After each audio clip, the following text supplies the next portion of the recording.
Hi friends, welcome back to my channel.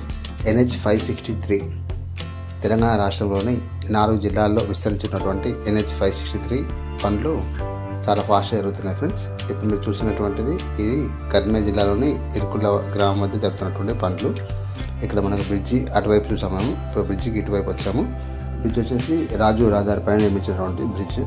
ఈ ఇరుకుల గ్రామంలోనే మనకు ఇంకో బ్రిడ్జ్ కూడా వస్తుంది ఫ్రెండ్స్. కరీంనగర్ జిల్లా పరిధిలో ఈ NH 563 పనులు 48.04 కిలోమీటర్ల పనులు జరుగుతున్నాయి. అలాగే హన్మకొండ జిల్లాలో వచ్చేసి 22 కిలోమీటర్లు, మొత్తం కరీంనగర్ టు వరంగల్ 70 కిలోమీటర్ల NH 563 పనులు అనేవి జరుగుతున్నాయి. మొత్తం 2230 కోట్ల రూపాయలతో ఈ NH 563 పనులు ఇక్కడ జరుగుతున్నాయి. 4 జిల్లాల్లో విస్తరించినటువంటి NH 563 పనుల్లో భాగంగా ఇక్కడ ఇరుకుల వాగుపై నిర్మించినటువంటి బ్రిడ్జ్ వన్ సైడ్ పూర్తయింది. ఇప్పుడు మీరు చూసినటువంటి ఇరుకుల వాగుపైన బ్రిడ్జ్ ఇది. Like, share and subscribe my channel for more videos.